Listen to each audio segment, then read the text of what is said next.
नमो भगवते वासुदेवाय नमः। राधे राधे। कार्तिक मास महात्म्य का 26वां अध्याय।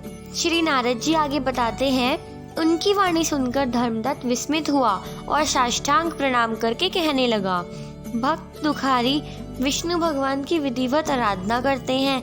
यज्ञ, व्रत, तीर्थ तथा तपस्या ये तो सभी लोग करते हैं। विष्णु भगवान को प्रसन्न और सामीप्य करने वाला कौन सा है जिसके करने से सबका फल हो। तब गण उनको बताते हैं, हे द्विजवर, तुमने तो ये बहुत अच्छा प्रश्न किया है। मैं अब तुमको इसकी पूरी कथा सुनाता हूँ, उसे ध्यान से सुनना। प्राचीन समय में कांचीपुरी नगरी में एक राजा रहता था। उसका नाम चौल था। वो एक चक्रवर्ती राजा था। उसी के देश में उसका नाम चौल प्रसिद्ध हुआ।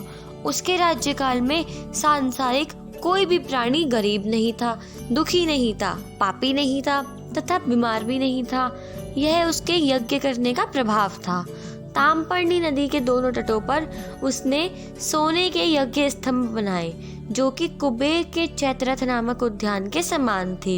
एक समय जब राजा विष्णु भगवान से मिलने के लिए उनके पास गया, तो विष्णु भगवान शेष नाग पर योग निद्रा में सो रहे थे।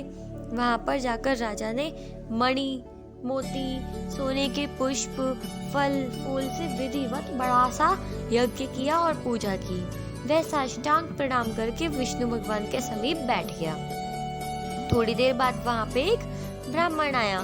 ब्राह्मण वहां पर आया अपने हाथ में तुलसी का दल और जल लिए हुए। वह इसी कांचीपुरी में रहने वाला विष्णुदास नाम का ब्राह्मण था। विष्णुदास नामक ब्राह्मण ने वहां जाकर विष्णु भगवान को विष्णु सूक्त मंत्रों से स्नान करवाया। तुलसी की मंजरी तथा दलों से उनका विधिवत पूजन किया। तुलसी की पूजा से अपना रत्नमय पूजा को ढकी हुई देखकर राजा को बहुत क्रोधित आया। राजा ने सोचा कि इस तुच्छ ब्राह्मण ने इस बेकार सी तुलसी से मेरे सोने चांदी के फूल और मणियों को ढक दिया है। तो राजा ने गुस्से में आकर विष्णु भगवान के उस भक्त से कहा, ए ब्राह्मण, मैंने मणियों से और सोने के फूल से भगवान की पूजा की थी और तुमने इस साधारण सी तुलसी से मेरी पूजा को ढक दिया। तुम विष्णु भगवान को क्या जानते हो? उनके श्रृंगार के बारे में क्या जानते हो? यह सुनकर ब्राह्मण बहुत ज्यादा क्रोधित हो गया और राजा के घमंड को तुच्छ समझकर कहने लगा, हे राजन, तुम्हें विष्णु भगवान की भक्ति करना नहीं आती। विष्णु भगवान पैसे नहीं देखते, अमीर गरीब नहीं देखते। तुम्हारे पास लक्ष्मी है, इसलिए तुम्हें इतना घमंड है। तुम बताओ, क्या तुमने कभी विष्णु भगवान का व्रत किया है? तो आगे जब इतना सारी बात सुनकर राजा हंसने लग जाता है और घमंड में कहता है, ए तुच्छ ब्राह्मण, तुम्हें विष्णु भगवान की भक्ति पे बहुत घमंड है ना। अब मैं बताता हूँ तुम्हें, तुम ऐसी बात कह रहे हो। तुम्हें पता भी है, गरीब लोग कभी भक्ति नहीं कर सकते, क्योंकि तुमने विष्णु भगवान की प्रसन्नता के लिए कोई भी दान नहीं किया, गरीबों में खाना नहीं बिठवाया, कोई भी मंदिर नहीं बनवाया, इसलिए तुम्हारी भक्ति बेकार है। क्या तुम इस प्रकार की भक्ति का गर्व कर सकते हो? मैं यहाँ उपस्थित सभी ब्राह्मणों को बताता हूँ। आप लोग देखिए कि विष्णु भगवान पहले किसे दर्शन देते हैं। हम दोनों में से भगवान जिसको भी दर्शन देंगे, तब आपको पता चल जाएगा कि किसकी भक्ति अधिक श्रेष्ठ है।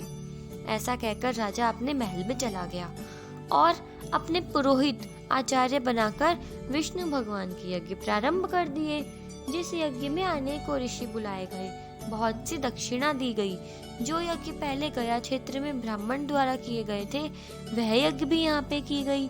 जो यज्ञ स्वयं महादेव और ब्रह्मा जी द्वारा करे जाते थे, वो यज्ञ भी राजा ने करवा लिए। विष्णु भगवान का वहाँ पर उसने मंदिर भी बनवा दिया।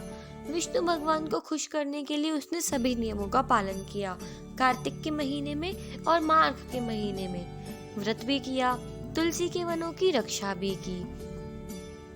अब जो मंदिर उस राजा ने बनवाया था, वो ब्राह्मण भी उसी मंदिर में आके रहने लग गया और ब्राह्मण ने पूरे साल विष्णु भगवान की खूब पूजा अर्चना की, मंदिर में सफाई करी, सेवा की और उसने माघ का और कार्तिक का व्रत भी किया।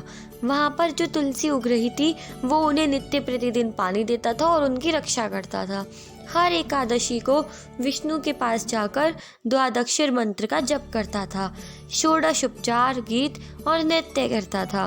नित्य प्रति विष्णु भगवान की पूजा अर्चना करता था, सारे व्रत करता था, भूमि पर सोते, चलते, उठते, बैठते, खाना खाते सदैव विष्णु भगवान का ही स्मरण करता था। ऐसा करते हुए वो हमेशा अपने सामने विष्णु भगवान को ही देखता था। विष्णु के प्रसन्नतार्थ सर्वदा मार्ग और कार्तिक के व्रत में विशेष नियमों का पालन करता था। उद्यापन भी किया उसने।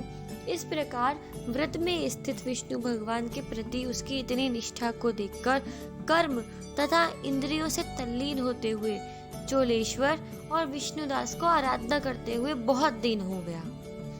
राधे राधे। इसी प्रकार कार्तिक मास महात्म्य का 26वां अध्याय यहाँ समाप्त होता है। अगर आपको वीडियो अच्छी लगी तो वीडियो को लाइक कीजिए, शेयर कीजिए और कमेंट्स में राधे राधे लिखना बिल्कुल मत भूलिएगा। तो मिलते हैं अगले अध्याय में, तब तक राधे राधे।